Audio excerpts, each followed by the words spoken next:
Welcome to another recorded live event supporting our most recent Living Resilience Introductory Course, Collateral Beauty. This course, designed to challenge and resource both newcomers and the very experienced in the collapse-aware and collapse-acceptant communities.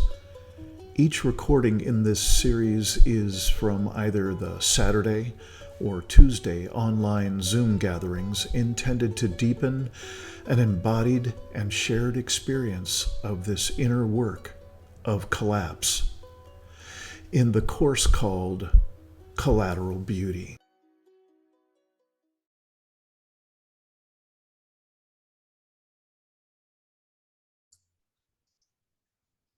All right. Welcome back, everybody. This is Tuesday, May 7th, and this is group practice session 5 of 6 of the Tuesday series of group practice sessions for this Collateral Beauty course. This Collateral Beauty course is meant to be an introductory course, but it is also meant to be equally challenging and informative and engaging for someone who's brand new to the collapse aware or collapse acceptant conversations, and also for someone who's been around for years or maybe even decades in this conversation. And so the purpose of these Tuesday get-togethers and then their kind of sister get-togethers on Saturday is to give people an opportunity to interact with one another, ask questions, propose some ways to be in touch with one another. There are all kinds of good reasons that might be motivating a person to join up with us in these group practice sessions. Mostly for me, I am deeply committed to offering embodied practices for this work. I am of a very strong opinion, and you don't have to agree with me to participate in this work. It's okay. I have plenty of people that don't agree with me. That's all right. But my opinion about this, and definitely my experience about this work, and the best way to expand our capacities to be present in the face of ever-growing stressors in these times is to take it on as a number of ever-growing, ever-changing, personally selected practices, usually embodied practices. And if you're engaged with us, which I imagine you are if you're watching session 5 of a Tuesday series, it means that you've probably experienced some of those practices. You may come with years of your own practices. God bless you if you've got that. That's a great thing. We do not intend, nor are we equipped to suggest to anybody to change their practices. We don't want to get in the way of what's already very much in your lifestyle. You keep going. But we do offer a number of different practices and distinctions and courses and special focus groups and quite deeply experiential support groups as well. We call those the community of practice. So I've been promising for the past couple of weeks that I would offer a bit more of that physicality of practice. And so we're going to start with a brief version of one of the guest presenters of the embodied practices is a woman named Stacy Haynes. And she's an extraordinary Aikidoist, and she's an extraordinary facilitator and course leader. And she bases her work on 2 primary bodies of work or lineages that she's been in for a long time. One is the area of somatics, like what occurs in our body. Somatics. That's literally part of the name of her organization. And another organization that is where I met her before, and ever since meeting up with her and her team in both of those organizations, I've just been so deeply impressed. Uh, for me, some of the most powerful participants and creators in this space, the collapse aware, collapse acceptance spaces, and especially those of us who are creating content for these communities, the collapse aware and collapse acceptant communities. Um, I've been long, I've been engaged with this for a long time, and it's remarkably parallel with uh, really a lifelong practice and a number of lineages that I've been connected with. And martial arts has been extremely important. And I think if you're looking for a strong, contemplative, yet activating, and yet soulful and even spiritual type of practice, I can recommend nothing more than the practice of Aikido, a Japanese martial art that's just exceptional. And Stacey Haynes and a number of the teams that she works with are firmly grounded in both the somatics that I mentioned before and Aikido. And they make it as accessible to people as possible. Not that you have to become a martial artist, it's not that way, but it is deeply embedded in it. And they make it very easy to integrate elements from that exquisite martial art into your own body and your own practices, even if you've never considered yourself a martial artist. So the practice that I'd like to do a few moments of is her basic centering practice. And if you have gone through the 6 sections of the course, 6 sections of the course, one per week, you'll remember that there have been embodied practices each week. In the third week, you'll recall, actually, is it right? Is that true? I think it might be the fourth week. I'm sorry that I'm confused. You will find Stacey Haynes and her somatics and Aikido based centering. And if you've never experienced the various things, core elements of the human experience, we call them bodies, each of them bodies, because we're asserting that each of them has a center. And so, of course, we've got a physical center. And if anybody knows their physical center, it's going to be a martial artist or perhaps a gymnast or a dancer. But we've also got, we would assert an energy body. We've also got a feeling body. We've also got a mental body. And for instance, the center in a mental body could be considered our sense-making ability. If I have found a center in my mental body, that I am able to do some high caliber sense making, which is no small feat in this current conditions in this world. So you can do this sitting down. I'm going to be standing up. Let's see if I can get a camera to keep track of me. And again, this is just a piece of Stacey Haynes' physical and energy body centering. I'm putting my feet about shoulder width apart. And you can just follow along as best you can. If you're choosing to sit, that's just fine. And as I'm standing, I'm bending my knees just a little bit, so you can notice me bouncing. And I'm letting my hands just drape off to the side, but I can feel energy coming through my hands. They aren't just limp. I can feel there's an energy that is pulsing out of my hands. And I'm going to just show you, I'm going to just direct my hands and my arms out forward. And with an intent, I can notice a flow of energy out through my fingers, through my hands, through my arms, out forward of me. So that's just noticing the presence of energy in our system.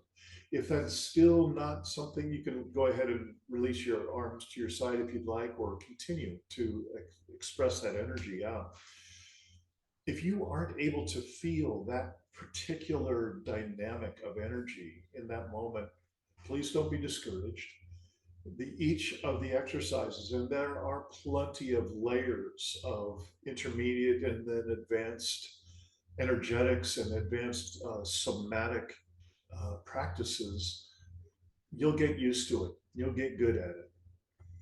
So, to recall a few elements from Stacey Haynes' simple elemental centering, is I'll start with reaching out to my sides. And again, I'm noticing an energy flow out toward in the directions to my right and left.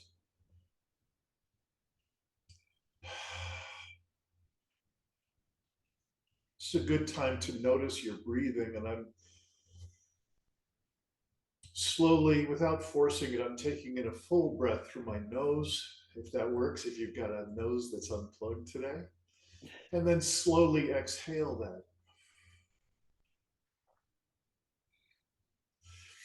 And I like to just slowly raise and lower my arms to the sides to imagine I'm filling in a huge part of a sphere that I'm standing in. I'm standing in a sphere and I'm filling those sides with energy.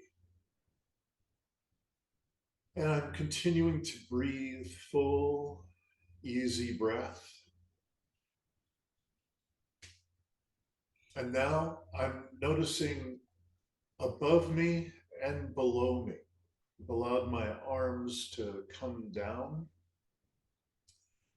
And I'm going to have a suggesting motion, a cueing motion for my energy, much like we just did with the sides.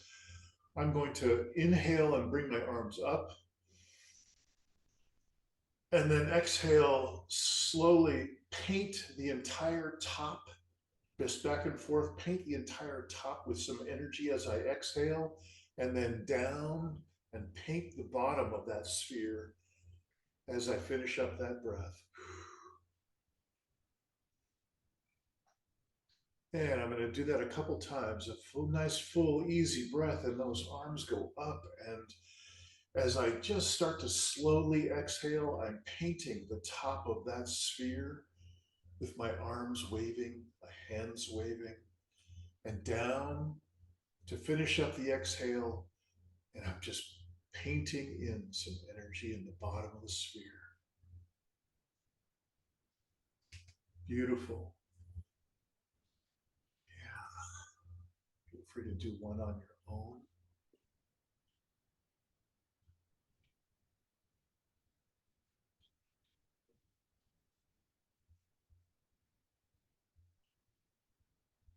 And now allowing your arms to rest at the sides, I'm noticing I need to remind myself to just bend my knees a little bit. An easy full breath. And now I'm facing my hands toward my rear end, toward the back behind me, the back of the sphere that I keep talking about. And I'm going to be taking in that nice full breath. And I'm going to paint, as I exhale, I'm going to paint behind me, fill that back side of the sphere with energy.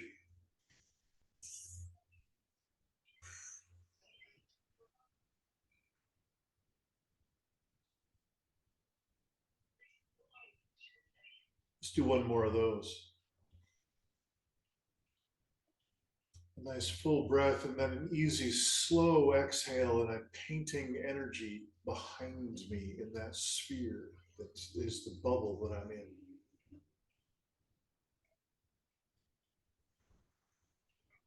And I allow my arms to come back to center. Now, the final direction is I'm inhaling, and as I begin to exhale, I am painting the area in front of me, filling the area in front of me in that sphere with energy. I'm going to take another inhale.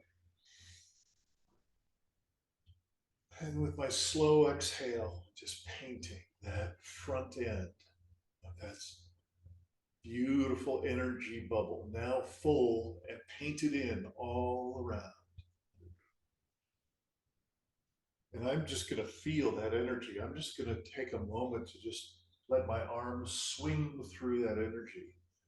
See if you can notice any sensation of moving through energy that you have painted into your bubble. And when you're finished with that, bring your hands slowly down to center.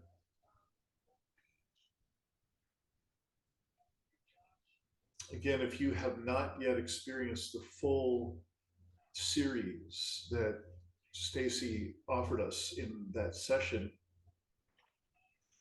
I would recommend it highly. There is more motion, there is more movement, there's more breath, there's more somatic awareness, there's more center.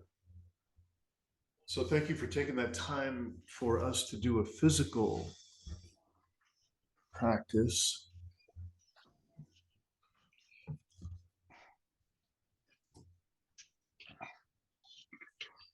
All right.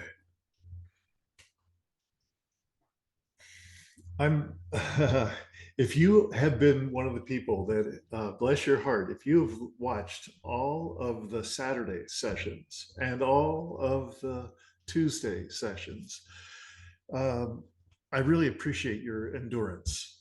I say that because I have been recapping almost every session.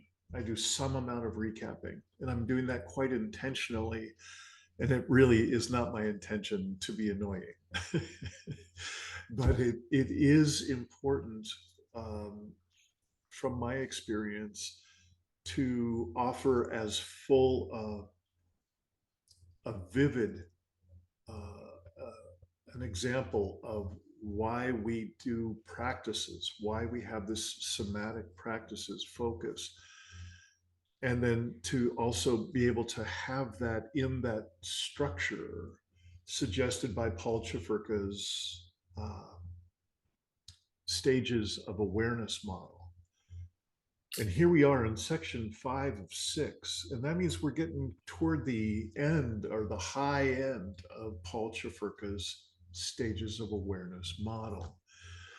It means that what's intended is that we have more and more systemic awareness and experience as we go up those stages that he suggests.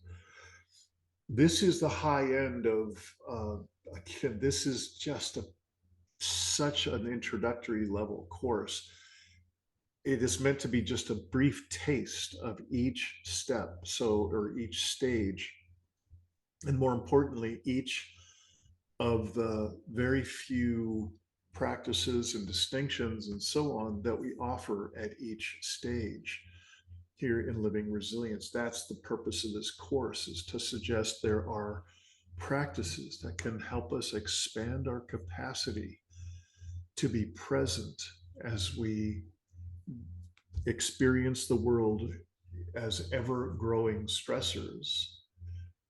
We can then also experience this world as a network of networks, a system of systems, interwoven, interbeing on this planet. That's the ideal. And I know that that's kind of a high hope to put into this coursework. But my experience is, my gut tells me and many other indicators tell me that we really don't have time.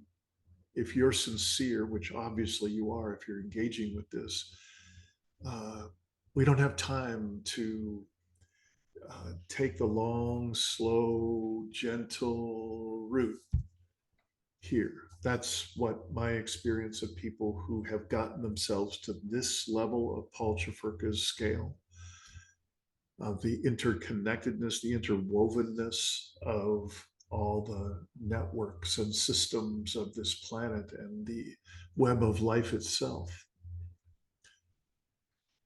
So, um, there's really the closest thing I have to a punchline for this level of Paul Chefurka's model is that people who get to this level see some kind of value in having curated their own practices of reconnection, practices of reclaiming center. If this was martial arts, you would have maybe a green belt or a brown belt, you know, kind of over months and years. This is where the rigorous practices come in because it takes practice to expand those capacities. It takes practice to be able to discern in a shadow driven world how to do shadow work, how to have some discernment in your own body and daily life when shadow work might be called for. And given that by definition, we can't do all the shadow work on our own, it would be real good to be practicing with others, having a number of different circles ideally, but at least one circle of folks with whom we can practice, with whom we can uh, dive deeper into an understanding of the individual and collective shadow dynamics that are at play in this world. Clearly, in my view, clearly that's what's taking us to extinction level impact on this planet. So I'm going to say a couple more things, and then I'd like to read you a series of quotes that I have found extraordinarily useful. Some of them you may well have heard before. Some are new to most of us, certainly new to me. And I'm reading them because it's a representative sample of some folks who have engaged in this process in their way. There is no one right way to do this. There is not one path.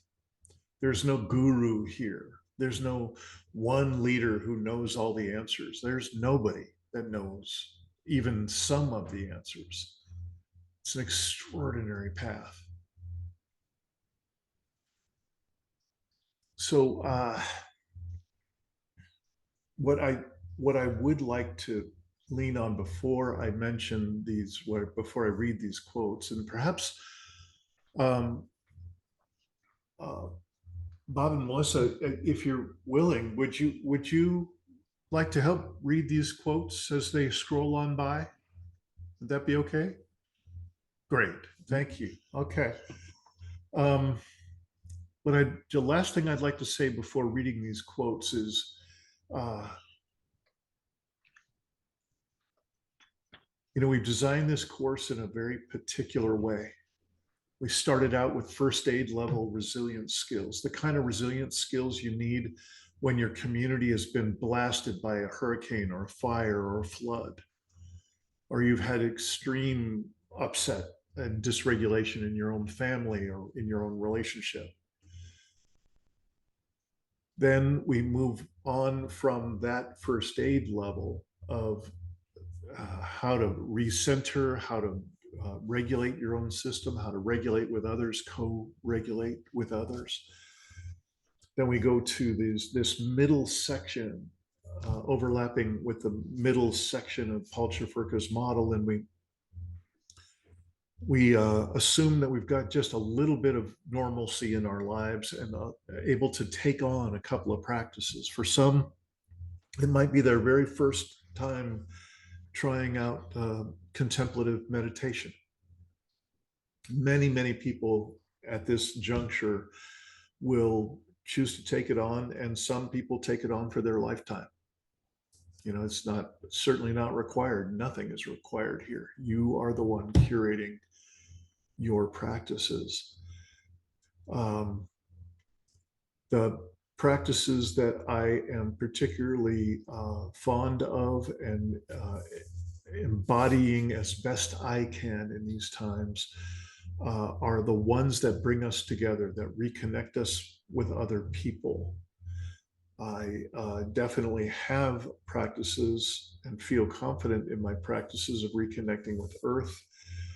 And for me, one of the biggest needs in my own skill set is to reconnect with other people deeply and appropriately, intimately, in the ways that are called for in my relationships at this time. So I would ask that you just listen to these quotes and hear that each person is speaking something of how they attend to the world, how they're paying attention to the world. How we pay attention to the world has a massive impact on our experience of day-to-day life.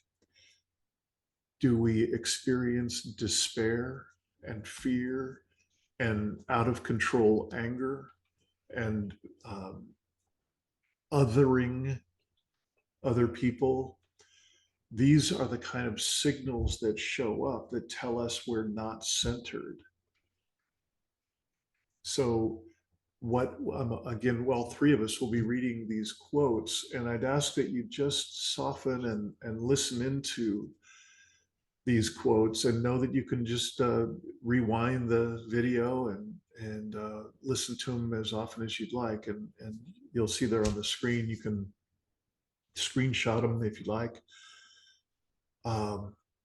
This is meant to be a tour of just a representation of some number of voices as they look into what they are seeing out ahead, or what they're seeing we're all present to right now. And they're suggesting a way of seeing in the world, a way of relating in the world, a way of deploying, deploying our attention in the world. And that is really the essence of what we come together for in the deep dive groups here that come after Collateral Beauty. It's a way to sit in circle and share with one another what are our aspirations for reconnecting with our own deeper self, our own center.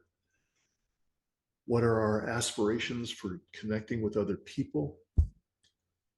What are our aspirations for connecting with Earth and with soul? So this is an exploration. And again, this is not the answers. We don't have the answers for you. But we do have some remarkable sets of inquiry questions and journaling prompts and conversation prompts and embodied practices that can be extraordinarily useful. So in this part, I'd like to ask you to just sit back, relax, pause the video when you'd like. If there's a particular quote that you would like to hear again, take your time through this. And if you want to listen to the whole thing multiple times, I absolutely applaud you. So let me get a screen share going on. And so I'll start, and I'm wondering, Melissa, would you like to go second? Good. And so Bob, that leaves you for third, and we'll just keep going through that pattern of me, Melissa, Bob, and off we go. All right. Can y'all see okay? Great. Yes. Okay. So this first quote is from a man who's become something of a muse for me. He's a writer, prolific content producer in the online presence called Medium, and he includes artwork in and extraordinary quotes from other people. This happens to be from him. His name is David Price, and I would recommend highly that you check out if you're a person who's in Medium anyway. You should check out David Price. If practical, concrete perspectives cancel out wonder and attention to the burgeoning creation we live in, we lose our grounding. We lose touch with the earth and its spirituality. We float into an imaginary, disembodied state like untethered astronauts.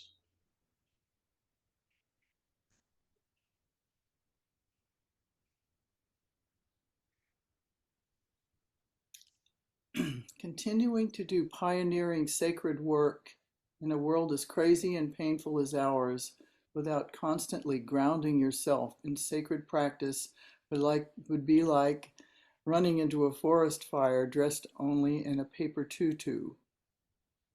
Marion Woodman from The Hope, A Guide to Sacred Activism.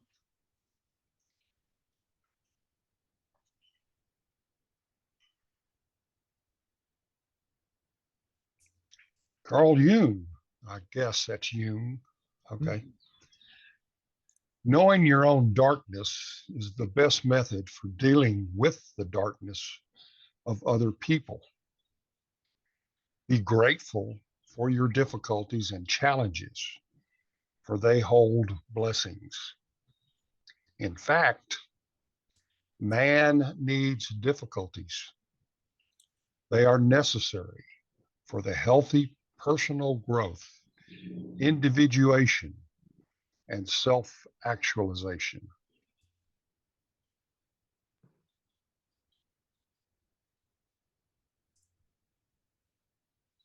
Our energies are overwhelmingly directed toward material, scientific, and technical subjects and away from psychological and emotional ones. Much anxiety surrounds the question of how good the next generation will be at math, very little around their abilities at marriage or kindness. We devote inordinate hours to learning about tectonic plates and cloud formations, and relatively few fathoming shame and rage. Alain de Botton.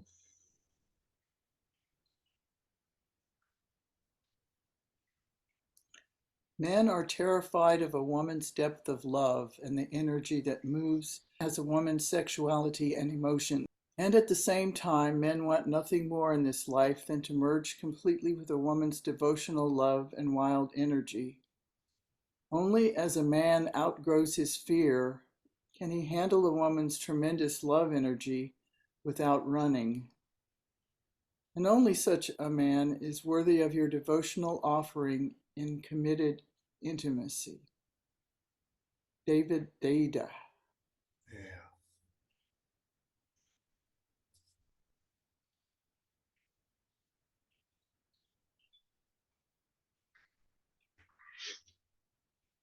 Our bodies have five senses: touch, smell, taste, sight, hearing.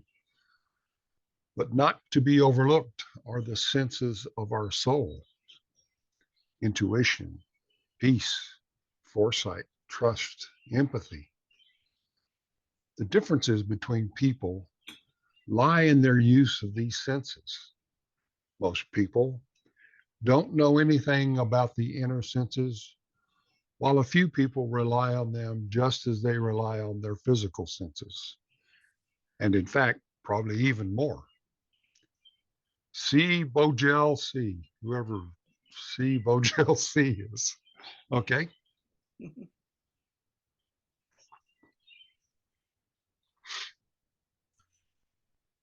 Every dark thing one falls into can be called an initiation.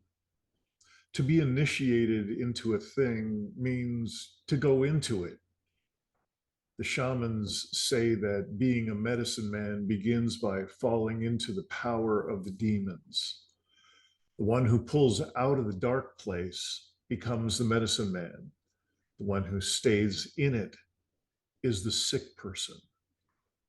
Even the worst things you fall into are an effort at initiation, for you are in something which belongs to you, and now you must get out of it. Mary Louise von Franz, Feminine in Fairy Tales.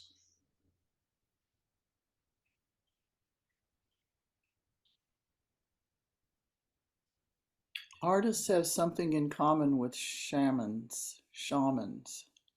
They befriend their emotions and their inner life. They spend a lot of time listening. The work they do develops a healing kind of consciousness in the practitioner. They have to become very sensitive to truth and lies because their work consists of distilling insights and revelations. David Price, Senses of the Soul.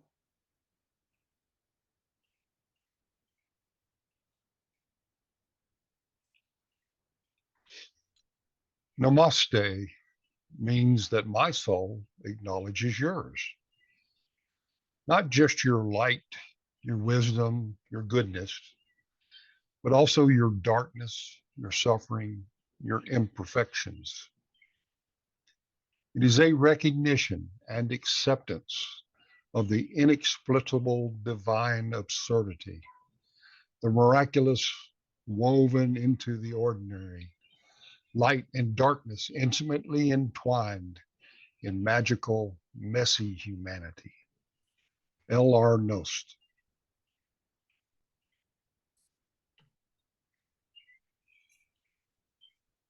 Enlightenment is a destructive process.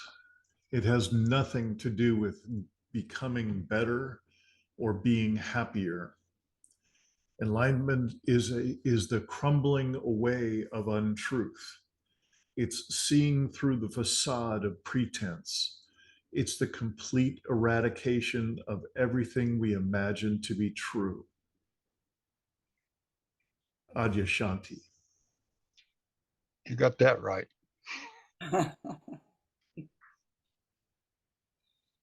It is no measure of health to be well adjusted to a profoundly sick society.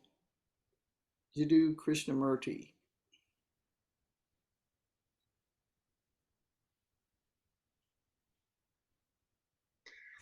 The most bizarre thing about all this is that genuinely intelligent people look at warnings that the world is at risk of permanent collapse, but don't have an emotional reaction to it.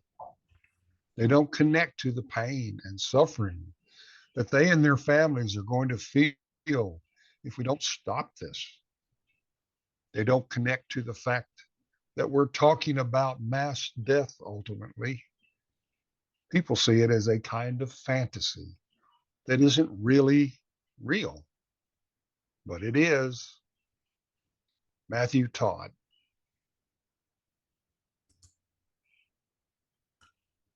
Thank you both for reading those quotes with me here. I'm curious, are there are there one or two of those quotes that sparked for either of you? Anything you'd like to mention? The one by Adyashanti. Adyashanti. Yep. Yeah.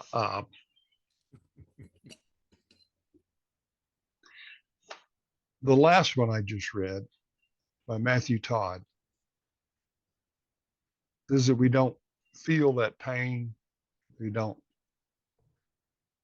understand the depths of things, that we only go so far in our acknowledgement. It's like only going so far in Paul Chefurka's ladder.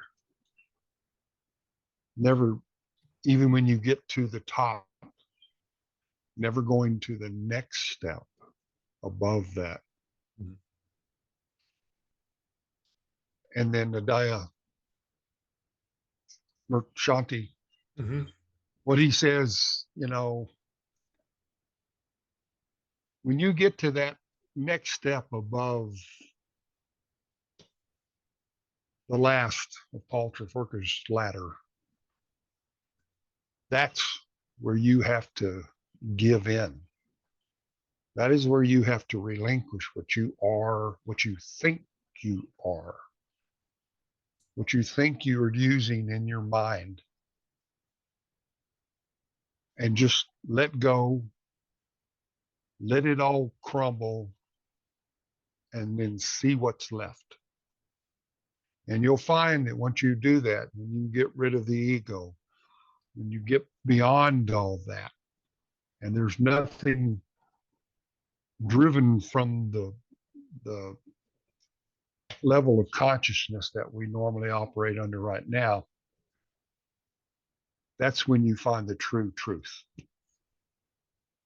That's when you see who you really are, not who you think and appear to be.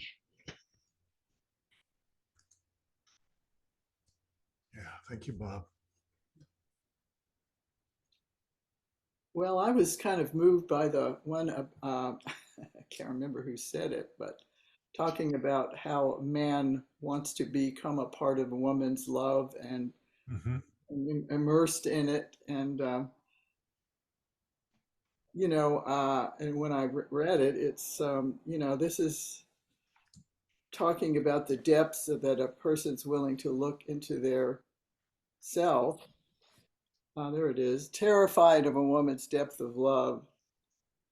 Um, I mean, I'm laughing a little bit. I think women are terrified of men too, uh, because we have roles, to play, and having, having a good life a lot of times does depend on paying attention to those roles. And what we're talking about now in this, in this meeting is we are coming into a time where maybe that those roles, aren't working like they used to, or we're talking about having a practice that opens both the dark side and the light side, or the wisdom side of my life and other people's lives, and we're doing it, here in these meetings.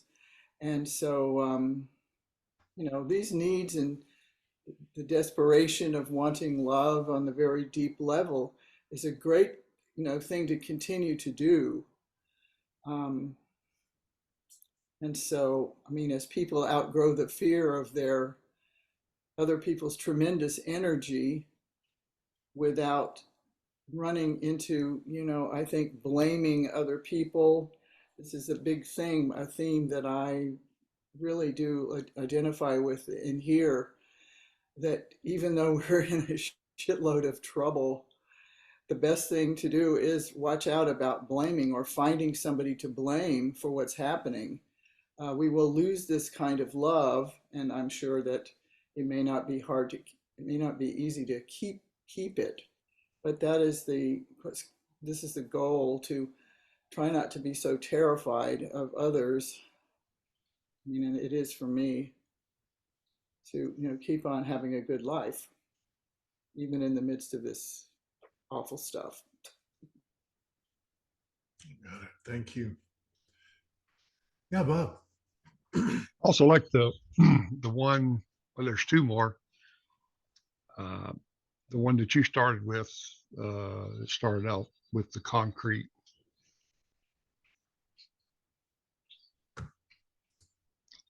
instances that we have to live with every day, distracting us from um, the wonder and attention of the world. And there we lose the grounding. Yeah. Um, I don't know about floating into an imaginary disembodied state like untethered astronauts. Um, Hopefully they have a spaceship around them pretty close and can get back. But so anyway, but the first part was just very touching. That's the way that is the level of consciousness that we usually, that most people live in all the time. There are few people that can keep their grounding and stay in touch with the earth and its spirituality 24/7, 27, 12, 7, I mean, it's very few people that can hang on to that, because those concrete perspectives, those practical concrete perspectives just come in and they bust you. They said, take care of me now. Put my attention towards this. You're fooling yourself with this other stuff. This is the world. This is what you need to be doing. If you don't do this, the shadow knows and it will come and get you, So, and that was the other one I was talking about, was the one with the shadow. So, but we can go on. I know we're getting close to our time. So, Yeah. Well, again, thank you both for being a part of this Tuesday. And I hope that some part of the message, the potential message from each of those quotes got over to anyone watching this recording. It's a very difficult part of this work to explain or to market or to offer in some way that people could understand it. When it looks to me and many other people that we are in another pandemic, a pandemic of loneliness, a pandemic of separation, a pandemic of judgment, of extraordinary corrosion of trust, and of really sincere and deep relatedness with other people. And it is very much my experience that these center practices and these elements that we engage with here in this work really offers us an alternative to that level of loneliness and to that level of separation and aggression. And is this the panacea? Is this the thing that's going to save the world? I'm sorry, that's way above anybody around here, including my own pay grade. That is not the point. The point is to expand our capacity to be present, fully present in the face of ever growing stressors. And that includes being able to care for, to be in service of those we love as the stressor level rises. And so that's why we're doing these practices. That's why we talk about somatics. That's why we talk about contemplative practices and activating practices and desaturating practices and so on. It's not just to get more and more complex and throw more dust in the air of things to look at. These are each pretty much tried and true elements from each offered by members past and present in this lineage and many other potent lineages in, kind of in parallel. So I hope that by now you've gotten a taste of what we're doing here. That what we want to be is able to sit in circle with one another, no matter who it is, whoever shows up in your particular group, your particular focus group or support group or safe circle and so on. And to be able to hold space for one another, to be able to see each other in an extraordinary way that we can't see ourselves. So there is a real possibility to have intimacy and deep relatedness in a time when we have a pandemic of loneliness. I very much experienced this in my own embodied reality. And I have the privilege of working with a whole lot of people over these past 10 years in this kind of work to be able to know that it pays off. It pays off to do this work. There's nothing like feeling like you're expanding your capacity, your ability to be of service to those you love. There's really nothing like it. So I hope to meet y'all soon. It would be nice if you come drop by a Safe Circle call or contact me to have a little, test out session if you'd like to come visit the community of practice. And again, Melissa and Bob, you have been such like beacons of support and engagement with this. Thank you so much. And now we better close up this call because we're not too very far from our next Safe Circle call. Thank you both. Is there anything that either of you would like to say to just kind of close up the space in a conscious way? Thanks to both of you. Thank you. And Bob? When you were talking about staying present, it made me think of that one quote that we went through that talked about initiation. And that staying present is the initiation. We get out of the initiation, we are no longer grounded. The initiation is something that goes on all the time.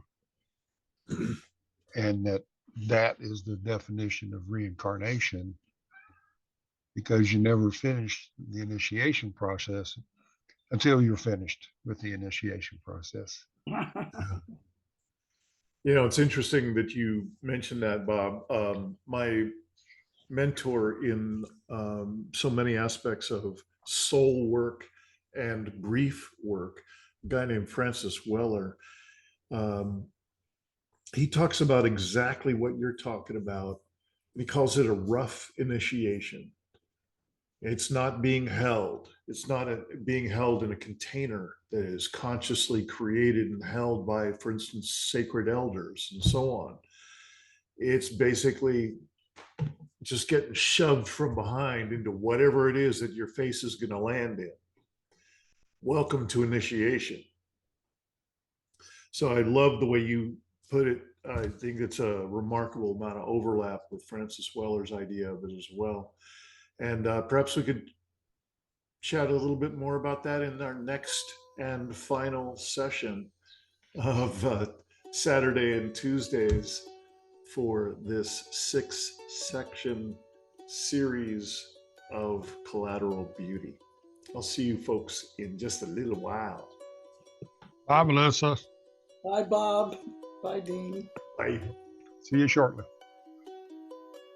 Welcome to another recorded live event supporting our most recent Living Resilience Introductory Course, Collateral Beauty.